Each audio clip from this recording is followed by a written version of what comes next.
দেন আছে সটুথ wave. সটুথ wave কিছুই না, আমরা যেটা হচ্ছে ওই যে এখানে তো জেনারেট করলাম সাইন ওয়েভ, সাইন ওয়েভের বদলে সটুথ ওয়েভ জেনারেট করতে হবে। তো সটুথ ওয়েভের ভ্যালুগুলো হচ্ছে এই যে এইভাবে নিচ্ছে 0, 3, 40, 1, 6, 8, 2, 1023 এত এত আস্তে আস্তে আবার কমবে।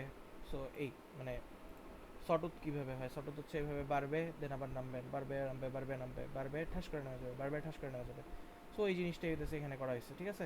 সো দেখো প্রথমে জিরো থেকে আস্তে আস্তে আস্তে আস্তে আস্তে আস্তে আস্তে আস্তে বাড়ছে, দেন আবার ঠাস করে জিরো হয়ে যাবে, দেন আবার আস্তে আস্তে আস্তে এই পর্যন্ত বাড়বে, আবার ঠাস করে জিরো হয়ে যাবে। সো এটাই ওই জিনিসটাই জাস্ট আবার ডেটা হোল্ডিং রেজিস্টারে পাস করছে 1 লক্ষ সাইকেল পর ডেটা হোল্ডিং রেজিস্টার অটোমেটিক্যালি ওটার আউটপুটে পাঠাবে। সো আউটপুটটা তখন হতেছে তোমার ওই যে ঢেউ খেলানো মানে এরকম হবে যে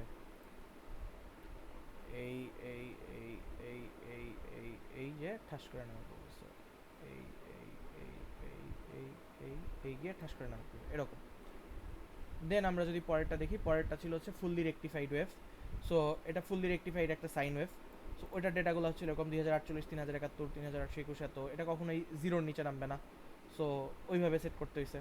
দেন জাস্ট ওই একইভাবে কোডটাকে পাস করছি।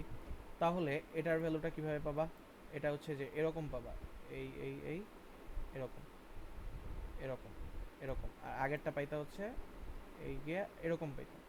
সো এই ডিফারেন্সটা হচ্ছে এইটুকু। নেক্সট হচ্ছে র্যান্ডম নয়েজ। এখানে আসলে কোনো অর্ডার নাই, তুমি হচ্ছে র্যান্ডম যে কোনো ভ্যালু দিবা, সেই র্যান্ডম ভ্যালুর বদলে হচ্ছে ভ্যালু চলে আসবে, ঠিক আছে। তো এইখানে আরও বাজেভাবে করছি, মানে আরও বাজেভাবে বলতে আরও ডিফারেন্টভাবে করছি, যে র্যান্ডম ভ্যালু জেনারেট করছি। সো ওটা হচ্ছে সি এর যে লাইব্রেরি আছে সি এর লাইব্রেরি কল করছি, যে আনসাইন ইন্টিজার 32, সিড হচ্ছে 1, get random bit 12 bit, seed is equal to seed into এত প্লাস এত একটা এলজিজি প্যারামিটার, এটা হচ্ছে র্যান্ডম ভ্যালু জেনারেট করতেছে কিছু, ওই র্যান্ডম ভ্যালুটা জেনারেট করে হচ্ছে দিয়ে দিতেছে। সো আমি প্রতিবার যতবারই এটাকে কল করবো প্রতিবারই হচ্ছে একটা নতুন ভ্যালু আমাকে রিটার্ন করবে।